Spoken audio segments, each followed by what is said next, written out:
वाजवू शकतो, तेच स्वर व्हायलिनवर वाजवू शकतो, तेच स्वर म्हणून दाखवू शकतो, है ना. स्वर जे आहे ते स्वर कॉमन होते, त्याच्यामध्ये वाद्य बदललं, विशिष्टता आली. तसं तुम्ही आणि आम्ही हे विशिष्टतेमुळे आपण वेगळे वेगळे झालेलो आहे. ती विशिष्टता जी आहे, जर का जेव्हा जुगलबंदी होते, जे स्वर सतार आणि सरोदची जुगलबंदी चालू आहे, जे स्वर सतारीवर काढलेले ते स्वर जेव्हा सरोदवर ऐकायला मिळतात, तेव्हा खरा जो दर्दी आहे ना, तो खुश होऊन जातो. आणि मग जेव्हा त्या त्या त्या जुगलबंदीमध्ये तबल्यामध्ये त्यांनी जे स्वर काढले त्याला तो ताल संगतीमध्ये त्याप्रमाणे काढतो आणि मग त्याच्यामध्ये उत्कृष्टपणे त्या दोघांमध्ये एक समागम, एक सामंजस्य होतं. आणि बरोबर शेवटी स्पीड वाढवून ते परत ज्या लयमध्ये त्यांनी काय म्हणतात त्याला सवाल जवाब सुरू केले होते, त्या लयला कॅच करतात आणि मग तिथे जाऊन जो टाळ्यांचा कडकडाट होतो. शेवटी वाद्य वेगळे वेगळे जरी असले तरी स्वर रचना जी आहे, प्रत्येक राग जो आहे तो एक विशिष्ट स्वर रचना आहे. त्याच्यामुळे त्या रागाला एक वैशिष्ट्य प्राप्त होतं.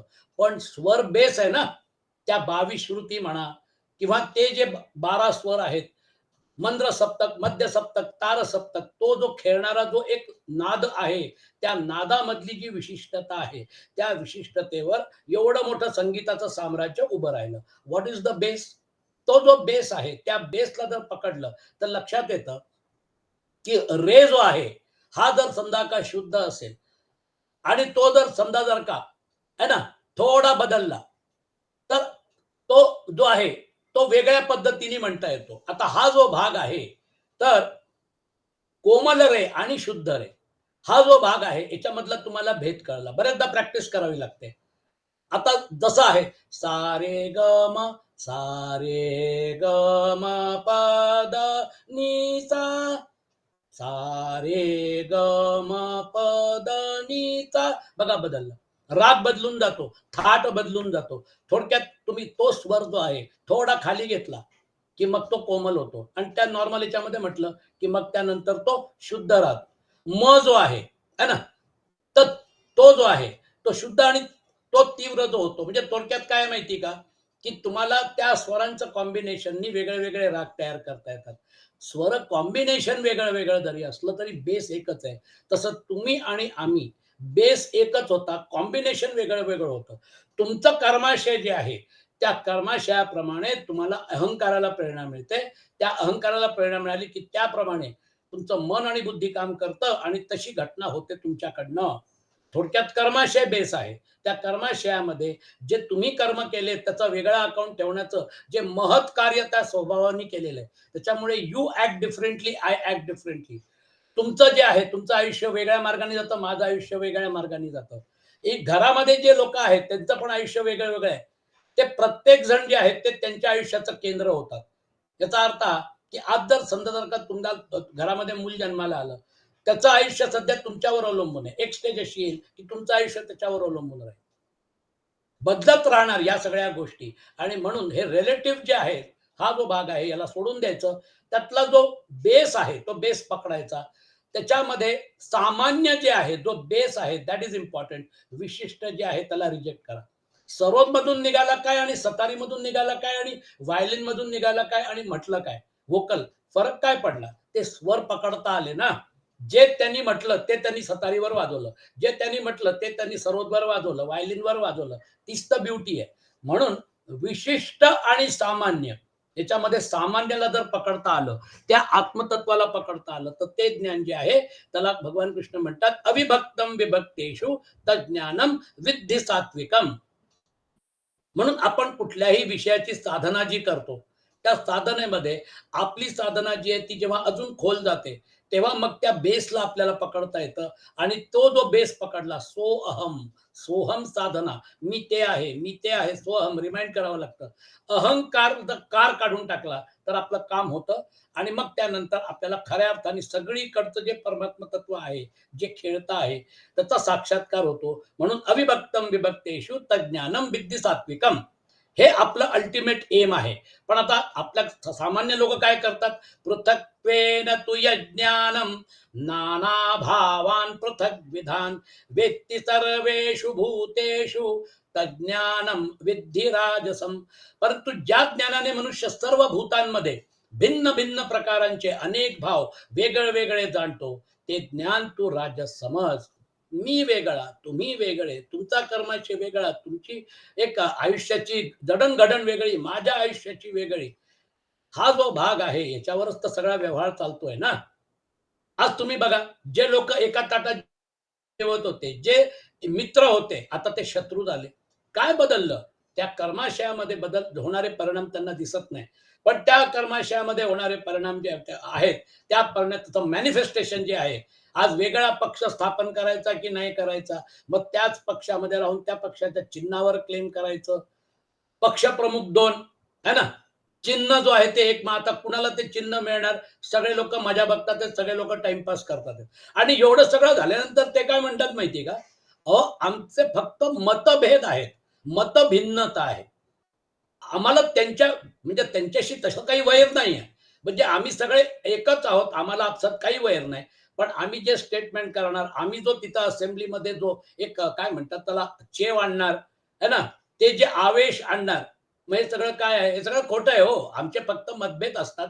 त्याच्यामुळे आम्ही आपसात भांडताना दिसतो. पण आमचं तसं काही वैर नाहीये. अरे वाह! अरे वाह! त्याच्यावर पूर्ण डोलारा उभा राहतो. असेंब्ली सेशन वाहून जातं, पार्लमेंट सेशन वाहून जातं. आपसामध्ये बहसबाजी होते, हमरी-तुमरी होते. काय चाललंय? थोडक्यात अहंकार हा समजण्यासाठी इट्स अन ओपन बुक. तुम्ही फक्त नजर फिरवा. कुणाला पैशाचा माज आहे, कुणाला सत्तेचा माज आहे. सगळ्यांना अहंकारामुळे कुठल्या-कुठल्या प्रकारचा माज आहे आणि त्यालाच संसार म्हणतात. मी मोठा की तू मोठा. आपल्याला त्या भानगडीत मुळीच पडायचं नाहीये. कारण आपल्याला विशिष्ट जे आहे, त्याच्यामध्ये काय इंटरेस्ट आहे? है ना? जो खऱ्या अर्थाने संगीताची साधना करतो, तो कुठलंही वाद्य जे आहे, ते वाद्य सहज रूपाने वाजवू शकतो. उस्ताद अल्लाउद्दीन खान होते. मैहर घराणा. रविशंकरला तयार केलं. पन्नालाल घोषला तयार केलं. सतार रविशंकर. सरोद त्यांचाच मुलगा अली अकबर खान. पन्नालाल घोष तयार झाले. बासरी अत्यंत उत्कृष्ट आणि 105 वर्ष जगले उस्ताद अल्लाउद्दीन खान. आणि त्यांच्या हाताखाली जे शिष्य तयार झाले, इतके जबरदस्त हाय लेवल परफॉर्मर्स, हे आपले फक्त तिथेच बसलेले मैयरला. रामकृष्ण परमहंस आपलं तिथेच बसलेले मंदिरात देवीच्या. आणि त्यांचे जे शिष्य होते ते पराक्रम करत होते जगभर. सांगायचं तात्पर्य, की जर समजा जर का या सगळ्या गोष्टी जर बघितल्या, तर you should be master of the universe ना. जर समजा जर का माऊलींनी निवृत्तराजांकडनं कौल घेतला, रेड्याच्या तोंडी वेद बोलवायचे, हा बोलू शकतो तर तो बोलू शकतो का? हो. सर्वात्म भाव जो आहे हा कळल्यानंतर त्याच्यामध्ये कायम राहणारी व्यक्ती जी आहे, त्याला काय फरक पडतोय? तो विशिष्टतेमध्ये कुठे, तो कुठलंही वाद्य वाजवू शकतो ना. त्याच्या दृष्टीने सोपं आहे ना.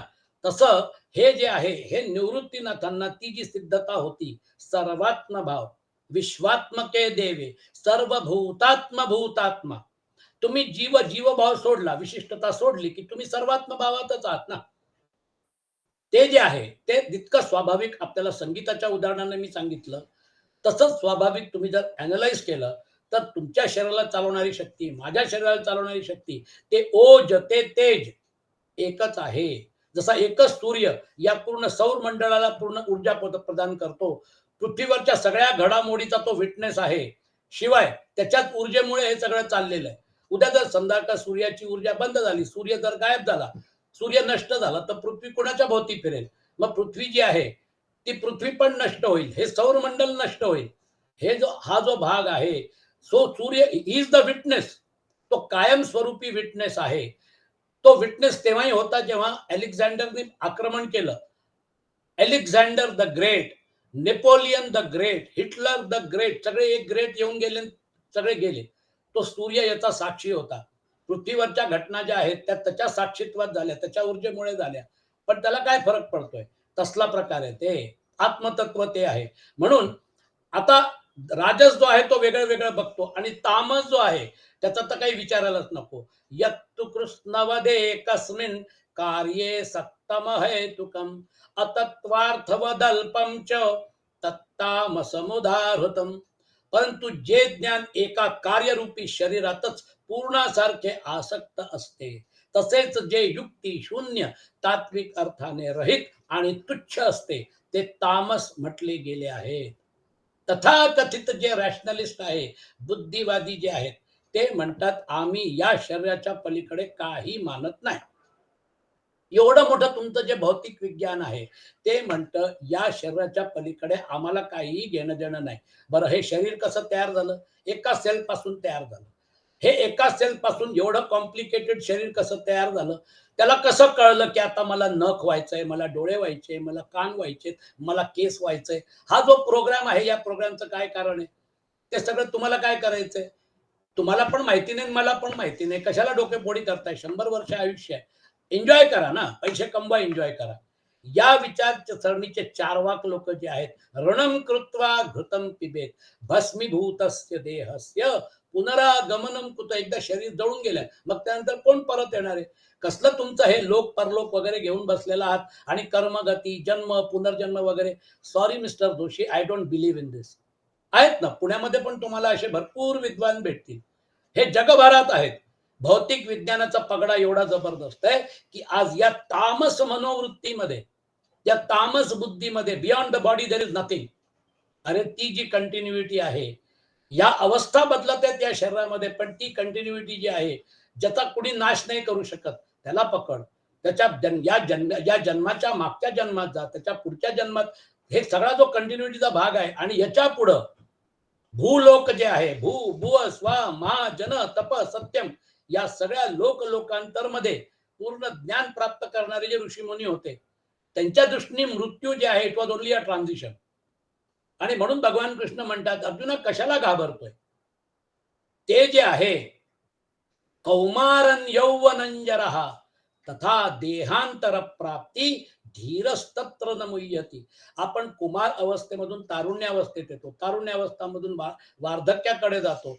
जशा त्या अवस्था आपण एक्सेप्ट करतो, तसंच हे अवस्था परिवर्तन आहे अर्जुना. तथा देहांतर प्राप्ती धीर तत्र न मुह्यती. ते त्याच्याकडे बघून शोक नाही करत. बघा कुठल्या लेवलचं गणित होतं, कुठल्या लेवलचं शास्त्र आहे आपलं. आणि म्हणून तो जो भाग आहे, जन्माच्या आधी आणि मृत्यूच्या नंतर माझं अस्तित्व नाहीये, मी एन्जॉय करणार, करा, काय फरक पडतोय? हे जे आहे, याला याला तामस ज्ञान म्हणतात. आणि हे तामस ज्ञानचे लोक जे आहेत, यांना या सगळ्या गोष्टी आवडत नाही, ते ह्याच्यामध्ये पडत नाही. आणि म्हणून आपल्या या मार्गावर महाजनो येन गतस्य पंथा, या पंथावर, या मार्गावर तुम्हाला फार कमी लोक भेटतील.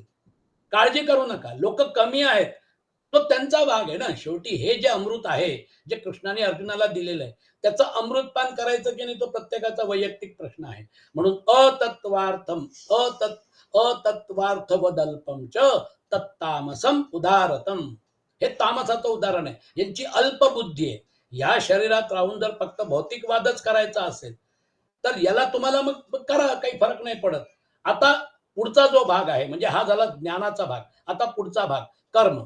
नियतं संगरहितं अरागद्वेषतः कृतं अफलप्रेप्सुना कर्म यत्तत् सात्विकमुच्यते.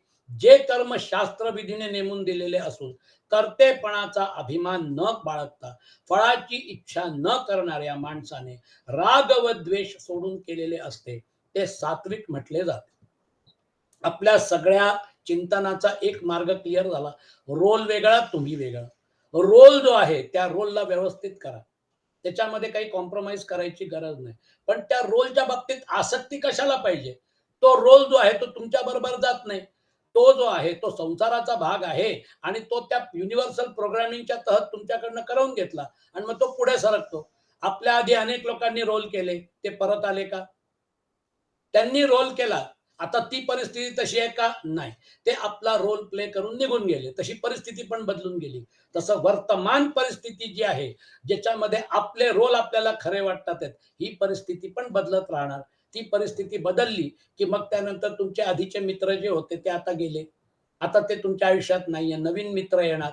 आधीचे जाणार, नवीन येणार. काय पुढच्या घटना होतील? एक-एक पान पलटत जायचं, नवीन-नवीन गोष्टी आयुष्यात होत राहतात. आता आपला हा जो सत्संग आहे, हा सत्संग पण त्यातलाच भाग आहे. हे नवीन पान आपल्या समोर जे उघडलेलं आहे, हे नवीन पान आपल्या या आयुष्यामध्ये एक मोठं महत्वाचा मुक्काम आहे. कारण इथे आपल्याला परमेश्वराच्या बाबतीत जे आकर्षण होतं ते निर्माण झालं आणि संसाराच्या बाबतीत जे असत आहे, त्याच्या बाबतीत आता आपल्याला कळलं क्वेश्चन मार्क. हे जर संद जर का असत असेल तर न असतो विद्यते भावो न अभावो विद्यते सतः. अर्जुना, असतची सत्ताच नाहीये आणि सतचा अभाव नाही आहे. रोल जो आहे तो रोल खरा कुठे? तो त्या पिक्चर पुरता आहे. तो जर समजा का खरा असता तर मग तिकडे ढुशूम ढुशूम नसतं झालं, खऱ्या अर्थाने तो मेला असता. पण खऱ्या अर्थाने कुठे मेला तो? आनंद पिक्चर मध्ये आनंद मेला, राजेश खन्नाला काही नाही झालं. तसं रोल जो आहे त्या रोल मध्ये भरपूर घडामोडी होत राहतील, पण it is a creation of art. त्या रोलच्या बाबतीत आसक्ती करायची नाही, कर्तेपणाचा अभिमान न बाळगता त्या रोल मध्ये घुसायचंय. तो रोल तुम्ही जिवंत करायचा आहे. पण त्या रोलच्या बाबतीत तिथं रामाचा रोल केला गेल्या याच्यामध्ये, आता आता तुम्हाला कृष्णाचा करायचा आहे, त्याच्यानंतर तुम्हाला काय म्हणतात त्याला विभीषणाचा करायचा आहे, वेगळे वेगळे रोल करायचा आहे. माणूस एकच रोल वेगळे वेगळे करतो ना. थोडक्यात कर्तेपणाचा अभिमान न बाळगता फळाची इच्छा न करणाऱ्या माणसाने राग व द्वेष सोडून केलेले असते. राग का होतो? कारण काही आपल्याला वस्तू आणि व्यक्ती आवडतात, त्यांच्या बाबतीत राग. आणि द्वेष का होतो? जे आवडत नाही त्यांच्या बाबतीत द्वेष स्वाभाविक आहे. म्हणजे थोडक्यात तुम्ही काय केलं? त्या रोलला खरं मानलं ना, म्हणूनच राग द्वेष झाले ना. दुर्योधन जो होता तो त्या रोलमध्ये एवढा घुसलेला होता की पांडवांच्या प्रती त्याच्या मनामध्ये कायम द्वेषभाव होता. पांडवांचं अस्तित्व संपलं पाहिजे, यांचं अस्तित्वच मिटवून टाकतो म्हणजे मग पीडाच संपली. त्या अस्तित्वाला संपवण्यासाठी 12 वर्षाचा वनवास, 1 वर्षाचा अज्ञातवास भोगल्यानंतर देखील दुर्योधन म्हणतो काही ना काहीतरी कारण काढून. कारण तोपर्यंत त्यांनी भरपूर मित्र गोळा केलेले असतात. ती स्ट्रॅटेजी होती शकुनी आणि दुर्योधनाची दुःशासनाची, की भीमाने ज्या प्रतिज्ञा केलेल्या आहेत त्या प्रतिज्ञा तो पूर्ण करू शकतो, कारण त्यांची शक्ती सध्या जास्त आहे. आपण यांना बाहेर पाठवून दिलं, वनात पाठवून दिलं, तर तेवढ्या याच्यामध्ये आपल्याला आपली शक्ती वाढवता येईल. नवीन राजांच्या बरोबर आपल्याला मैत्री करता येईल. आणि जेव्हा महाभारताचं युद्ध सुरू होण्यापूर्वी जर तुम्ही काउंट घेतला तर 18 अक्षौहिणी सैन्यापैकी 11 अक्षौहिणी कौरवांच्याकडे होती आणि 7 अक्षौहिणी पांडवांच्या बाजूने होती. देवर इन अ मायनॉरिटी, मेजॉरिटी अधर्माच्या बाजूने होती. पण कृष्णाने हातात शस्त्र न घेता ते दाखवून दिलं की धर्माची स्थापना जर करायची असेल तर numbers are not very important. रावणाकडचं जे सैन्य होतं ते अत्यंत बलाढ्य होतं. त्या सैन्याला घेऊन त्यांनी त्रिलोकीवर आपलं साम्राज्य प्रस्थापित केलं होतं. अशा बलाढ्य सैन्याबरोबर कोण लढतंय? वननर वानर कोण? ते जे ट्रायबल्स होते, ते जे म्हणजे थोडक्यात त्यांना लोकांना काही एवढं अस्त्र शस्त्र वगैरे असं सॉफिस्टिकेशन नव्हतं. असं एक ऑर्गनाइज्ड आर्मी आणि एक टोटली डिसऑर्गनाइज्ड आर्मी, काय कंपॅरिझन आहे? पण शेवटी रावणाला हारावं लागलं. आज शिवाजी महाराजांनी त्यांना त्यांच्या लोकांनी साथ नाही दिली. 12 मावळमध्ये गेले, त्या मावळ्यांना गोळा केलं. त्यांना युद्ध कौशल्य जे आहे ते युद्ध कौशल्य असे ते निष्णात नव्हते. दे were not fighters of war. पण त्यांना माहिती होतं की जर गनिमी कावा वापरायचा असेल तर मारल्यानंतर कुठं गायब होतात 2 मिनिटात. त्या जावळीच्या अरण्यामध्ये अफजल खानाची अख्खी फौज जे त्याची कत्तल करून टाकली.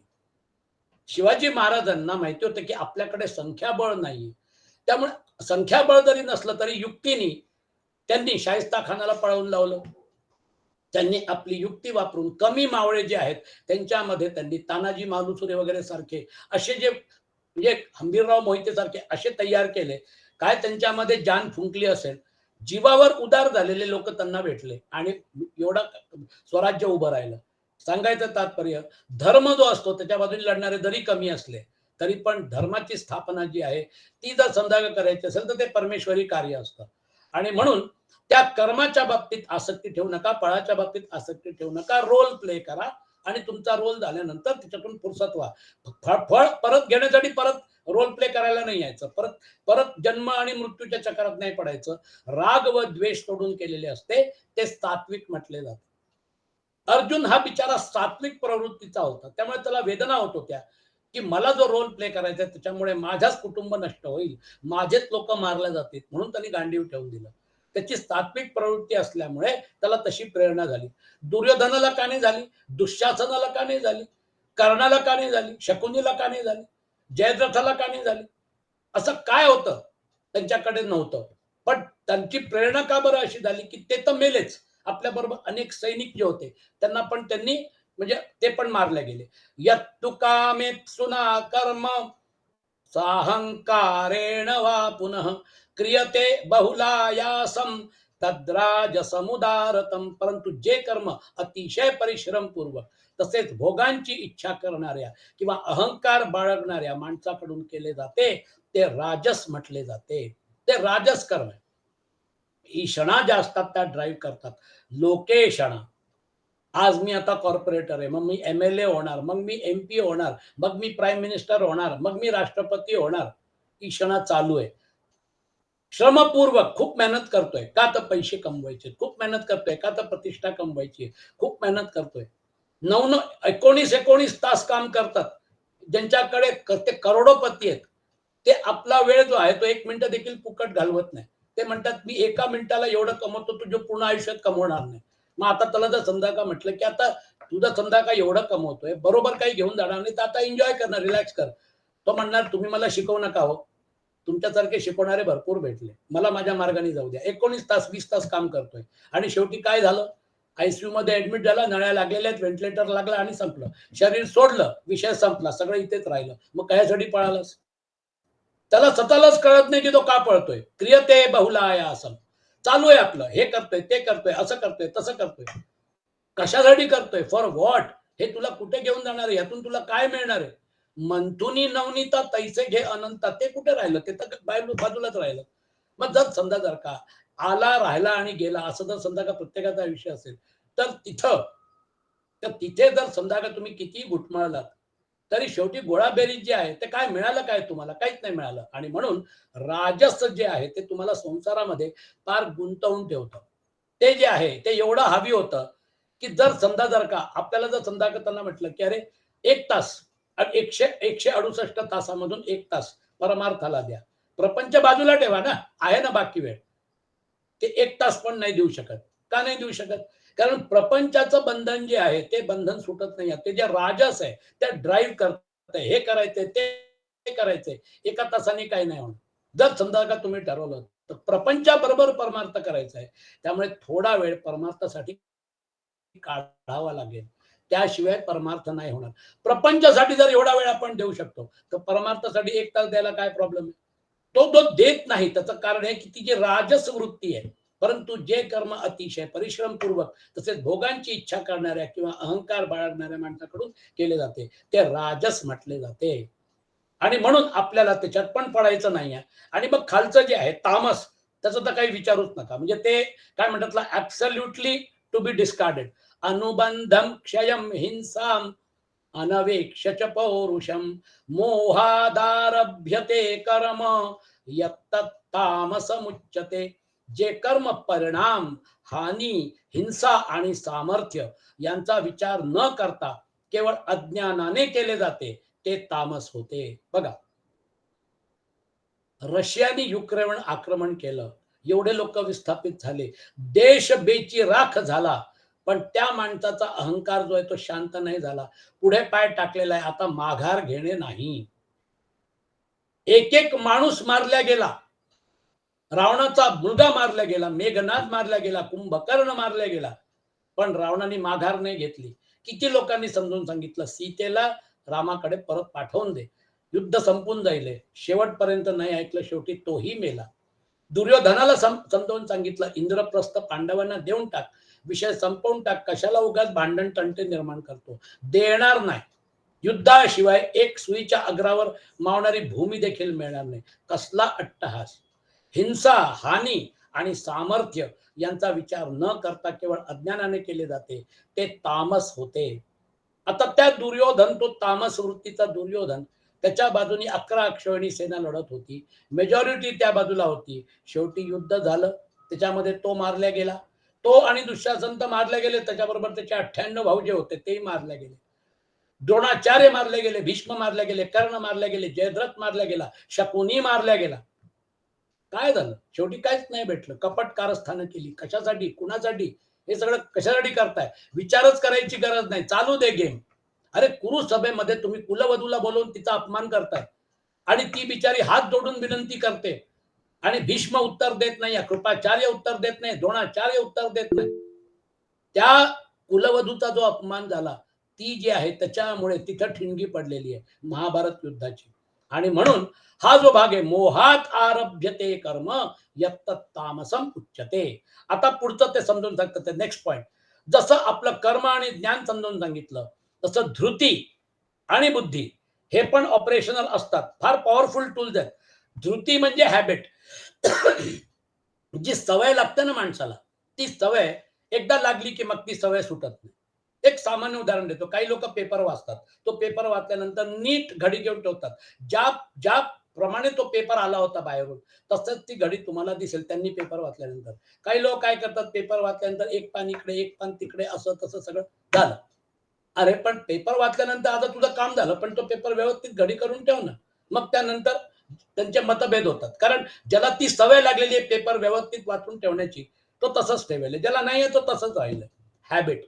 इंग्लिशमध्ये त्यांनी एकदा म्हटलेलं आहे, habit is such that if you remove H from it, a bit is left. If you remove A from it, bit is left. If you remove B from it, it is still left. बघा, ते असं आहे की ते सुटत नाही. त्याला धृती म्हणतात. जो बुद्धी आणि धृतीमध्ये काय फरक आहे? जेव्हा बुद्धी धृतीमध्ये कन्वर्ट होते, मग त्यानंतर ती फार पॉवरफुल होते.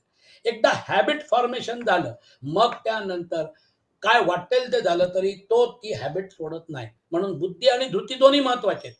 बुद्धी जी आहे, ती बुद्धी कशी ऑपरेट करते?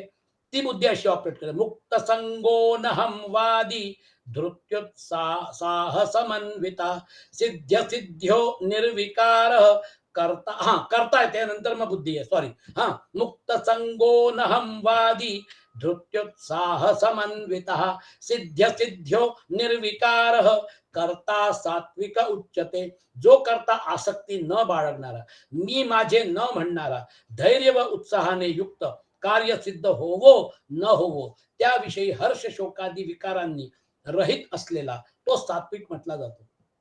कार्यसिद्धी आणि असिद्धी हे मिळणं. कार्य सिद्ध झालं आपल्याला बरं वाटतं, कार्य असिद्ध झालं, सिद्ध नाही झालं आपल्याला दुःख होतं. अल्टिमेट अनालिसिस मध्ये ते जे कार्य आहे, ते कार्य तुमच्याकडनं करवून घ्यायचं नव्हतं. त्यामुळे तुमचा पत्ता साफ केला, दुसऱ्याला चान्स दिला. पण तुम्हाला जे दिलेलं आहे, तुम्हाला ह्या ज्या गोष्टी दिलेल्या आहेत, या गोष्टी पण चांगल्या आहेत ना. तुम्ही जर विचार केला आयुष्यामध्ये, जर समजा का सगळ्या गोष्टी तुम्हाला हव्या आहेत तशाच झाल्या, तर मग त्याला आयुष्य काय म्हणायचं? आयुष्यात बऱ्याच गोष्टी अशा असतात की ज्या आपण जरी ठरवलं, मॅन प्रपोजेस गॉड डिस्पोजेस. मग आता जर समजा जर का तुम्हाला ते त्या मार्गाने नाही जायचंय, तुम्हाला या मार्गाने जायचंय, तर याचं सोनं करून घ्या. आणि म्हणून उत्साह आहे, कायम उत्साह राहू द्या. आपण या ज्या गोष्टी करतोय, आपण आपण आता गेल्या म्हणजे काय म्हणतात त्याला, गीता जयंतीला आपण एक छोटासा कार्यक्रम केला आणि त्याच्यामध्ये एक 50 लोक होते, है ना. त्या लोकांना म्हणजे एक जो काय आपला सत्संग झाला, तो एक आनंद वेगळा होता. आता या गीता जयंतीला आपण प्लॅन करतोय की आपल्याला असं करायचंय, तसं करायचंय. This planning part and execution part ह्याच्यामध्ये उत्साह ठेवा. पण अल्टिमेटली किती लोक येतील? 500 यायला पाहिजे, 1000 यायला पाहिजे, 5000 यायला पाहिजे, हे टार्गेट नका ठेवू. उद्या जर समजा का परमेश्वराने ठरवलं तर 5000 येतील. आपण आपल्या प्रयत्नाला जर समजा का लागलो आणि त्याला जर यश मिळालं परमेश्वराच्या कृपेने, अपयश मिळालं तर त्याची इच्छा नव्हती. तुम्ही तुमचा उत्साह कमी नका होऊ देऊ. म्हणून मुक्त संगो नहम वादी धृत्युत्साह समन्विता. जो करता आसक्ती न बाळगणारा, मी माझे न म्हणणारा, धैर्य व उत्साहाने युक्त, कार्य सिद्ध होवो न होवो त्याविषयी हर्ष शोकादी विकारांनी रहित असलेला तो सात्विक म्हटला जातो. Achievement will come. आपण एक एक पाऊल पुढे सरकू. म्हणजे या या प्रयोगातून मी सांगतोय, आपण एक एक पाऊल पुढे सरकू. उद्या जर समजा जर का हा प्रयोग सक्सेसफुल झाला आणि तुम्ही जर ठरवलं की जोशी साहेब एक क्लास मी घेणार 1 तासाचा, तुम्ही घेऊ शकता.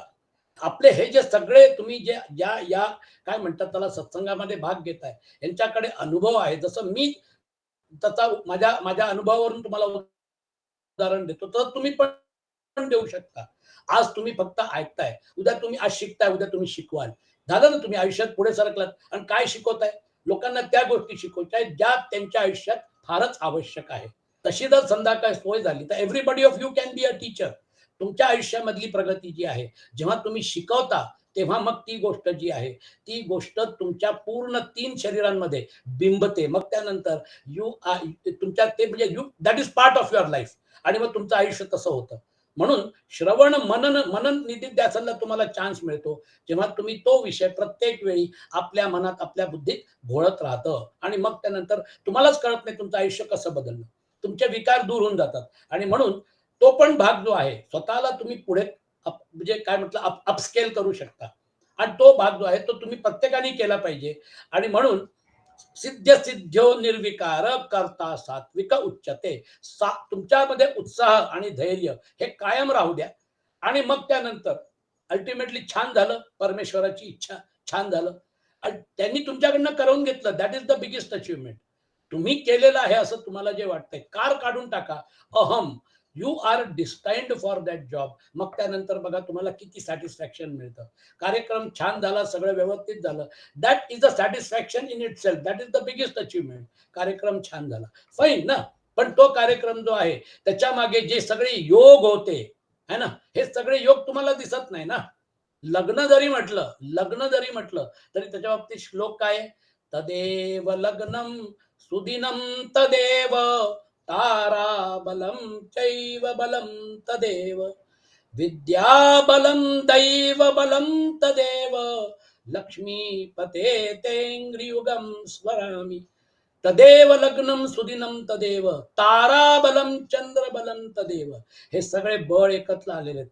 ताराबळ, चंद्रबळ, बघा, विद्याबलं दैवबलं तदेव, हे सगळे बळ एकत्र आलेले आहेत. आता तो जो मुहूर्त आहे त्या मुहूर्तावर ती घटना घडलेली आहे. ठीक आहे, आई वडिलांचे कष्ट, सगळ्यांचे कष्ट, सगळ्यांनी मेहनत केली, हा सगळा भाग आहे. पण हे जे इनविजिबल बळ एकत्र आलेले आहेत त्याचा विचार कोण करणार, त्याचा एनालिसिस कोण करणार? आणि म्हणून आपल्याला नम्रपणे एक्सेप्ट करावं लागतं की हे सगळं जे आहे त्यात हे सगळे बळ एकत्र आले, त्यामुळे ती चांगली घटना जी आहे ती घटना घडली. स्वामी विवेकानंदांनी शिकागोमध्ये जे लेक्चर दिलं त्याच्यामुळे जो हिंदू धर्माचा प्रचार प्रसार झाला जगभर, त्याचा योग जो आहे तो योग आला. तो एक असा महायोगी तिथं गेला and then he captured the world. Ramakrishna परमहंसांचं पूर्ण ओज तेज त्यांच्या मागे होतं. आणि he was himself a brilliant scholar. Analytical power जबरदस्त होती, अनुभूती होती, देवी साक्षात झालेली होती, या सगळ्या जगाचं गणित माहिती होतं, कॉन्फिडन्स तिथे होता. और क्या चाहिए, फक्त शिकागोला जाण्यापुरतं राहिलेलं होतं. ते जे 10 मिनिटं brothers and sisters of America म्हटल्यानंतर 10 मिनिटं तर स्टँडिंग ओवेशन, फक्त 10 मिनिटं मिळालेले होते कारण he was not part of the official delegation. त्यामुळे कसं तरी रिक्वेस्ट करून त्यांना चान्स दिला आणि then there was no looking back. कसं थोडक्यात कसं तो योग येतो. आणि म्हणून लक्षात ठेवा, कार्यसिद्धी किंवा असिद्धी हा जो आहे हा भाग महत्वाचा नाही आहे. तुम्ही तुमच्या पद्धतीने प्रयत्न केला, दॅट इज ऑल. परमेश्वराच्या इच्छेप्रमाणे सगळ्या गोष्टी होतील. नम्रता आपल्यामध्ये असू द्यायला पाहिजे. रागी कर्म फल प्रेप्सु लुब्धो हिंसात्मको शुची हर्ष शोकान्वित करता राजस परिकीर्तित. जो करता आसक्ती असलेला, कर्मांच्या फळांची इच्छा बाळगणारा, लोभी, इतरांना पीडा करण्याचा स्वभाव असलेला, अशुद्ध आचरणाचा आणि हर्ष शोकांनी युक्त असतो तो राजस म्हटला जातो. बघा, जो करता आसक्ती, कर्मांच्या फळाची इच्छा, लोभी, इतरांना पीडा करणारा, म्हणजे कर्ता जो आहे तो सात्विक कर्ता कसा असतो, राजसिक राजस कर्ता कसा असतो आणि तामस कर्ता कसा असतो याची व्याख्या केलेली आहे. म्हणजे कर्ता जे आहे, हे जे सगळे जे आहेत त्यांनी जे कर्माचं गणित जे आहे त्याच्यामध्ये कर्ता आला है ना, कर्म आलं, हे सगळं जे कर्म, तुमचं शरीर कर्ममयच आहे ना, हे कारण शरीरापर्यंत हे सगळं कर्ममयच आहे सगळं. आणि म्हणून लक्षात ठेवा, कर्ता जो आहे तो राजस करता कुठल्या भावनेने कर्म करतो आणि मग त्यानंतर तामस करता अयुक्त प्राकृत स्तब्ध शठो नैष्कृत शठो नैष्कृती लोक शठो नैष्कृती कोलस विषादी दीर्घसूत्री च करता तामस उच्चते. जो करता अयुक्त, अशिक्षित, घमेंडखोर, धूर्त, दुसऱ्यांची जीवनवृत्ती नाहीशी करणारा, शोक करणारा, आळशी आणि दीर्घसूत्री असतो तो तामस म्हटला जातो. No description required. कारण ही वृत्तीच एवढी वाईट असते, कुणाचं चांगलं बघवत नाही, सगळ्यांचं वाईट करायची इच्छा असते. Ultimately at the end of the day तुम्ही लोकांचं वाईटच केलं, चांगलं केलं नाही तर तुम्हाला कोण चांगलं म्हणेल? ती व्यक्ती गेल्यानंतर त्याला चांगलं म्हणणारे तर कोणतरी पाहिजे ना. आणि म्हणून हा अयुक्त, अशिक्षित, घमेंडखोर, धूर्त, दुसऱ्यांचं जीवनवृत्ती नाहीशी करणारा असा जो करता आहे त्याला तर काही अर्थ नाही. आपण फक्त 2 श्लोक घेऊ आणि आजचा विषय संपवू. बुद्धेर्भेदं धृतेश्चैव गुणतस्त्रिविधं शृणु प्रोच्यमानं प्रोच्यमानं अशेषेण पृथक्त्वेन धनंजय. हे धनंजय, आता बुद्धीचे व धृतीचेही गुणानुसार 3 प्रकारचे भेद माझ्याकडून पूर्णपणे विभागपूर्वक सांगितले आहेत, ते तू ऐक. आता बुद्धीचे 3 भेद आणि धृती. धृती मी जसं म्हटलं, that is an advanced form of learning. धृती एकदा एस्टॅब्लिश झाली की तुमचं आयुष्यातलं मोठं काम होतं. पण it should be for better things in life. अट्टहास नको, वाईट गोष्टींसाठी अट्टहास नको. आणि म्हणून प्रवृत्तींच निवृत्तींच कार्ये भयाभये बंधम मोक्ष च या वेत्ती बुद्धिसा पार्थ सात्विकी. हे पार्था, जी बुद्धी प्रवृत्ती मार्ग व निवृत्ती मार्ग, कर्तव्य आणि अकर्तव्य, भय आणि अभय, तसेच बंधन आणि मोक्ष यथार्थपणे जाणते, ती सात्विक बुद्धी होय. बघा, तो डिस्टिंग्विश करू शकतो प्रवृत्ती मार्ग आणि निवृत्ती मार्ग, कर्तव्य आणि अकर्तव्य, भय आणि अभय, आणि तसेच बंधन आणि मोक्ष यथार्थपणे जाणतो, ती सात्विक बुद्धी आहे. आयुष्य फुकट जातं लोकांचं. त्यांना 4 पुरुषार्थ जे आहेत त्याच्या बाबतीत काही घेणं नसतं. मोक्ष तर टेबलावर नसतं. आणि जर समजा का पुरुषार्थ करे, धर्म अर्थ काम याच्या पलीकडे ते जात नाही.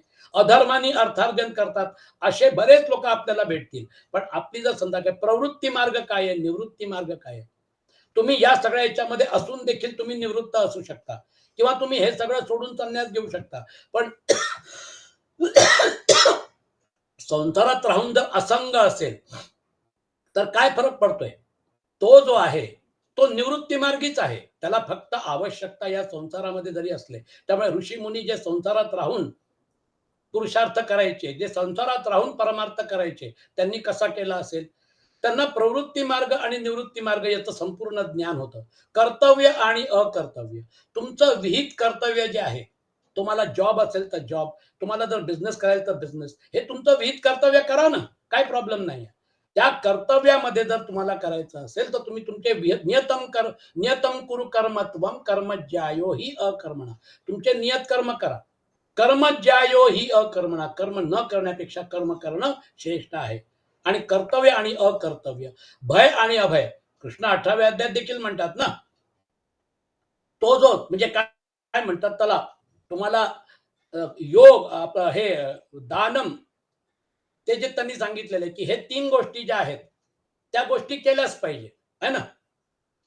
तो जो भाग आहे, यज्ञदानम तपश्चैव पावनानी मनीषिण, माझं स्वतःचं मत हे भगवान कृष्ण म्हणतात की हे 3 करता करता माणूस पावनानी मनीषिणाम, ते शुद्ध चित्त होतील आणि परमात्म्याची प्राप्ती करतील. कर्तव्य आणि अकर्तव्य, भय आणि अभय, तसेच बंधन आणि मोक्ष यथार्थपणे जाणतो, ती सात्विक बुद्धी होय. कारण तो या संसारात राहून, तो संसारामध्ये असंग रूपाने आहे. असंग शस्त्रेण धुडेन चित्वा, काही फरक पडत नाही. तो इथे राहून देखील तो असंग आहे.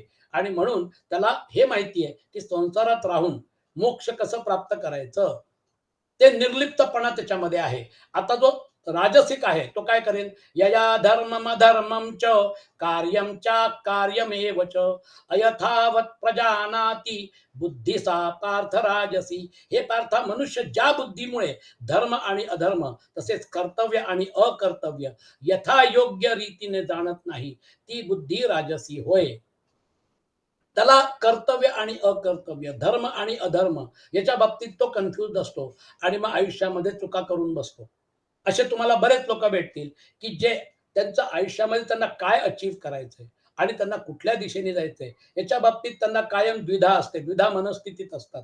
That is something. पण त्यांच्या आयुष्यामध्ये बऱ्याच गोष्टी त्यांच्या हाताकडनं चुकीच्या होतात. तसं व्हायला नको. अधर्मम धर्ममिति या मन्यते तमसावृता सर्वार्थान विपरीतांश्च बुद्धिसा पार्थ तामसी. हे अर्जुन, हे अर्जुना, तमो गुणाने व्यापलेली जी बुद्धी अधर्मालाही धर्म, हा धर्म आहे असे मानते, तसेच याच रीतीने इतर सर्व पदार्थांनाही विपरीत मानते, ती बुद्धी तामसी होय.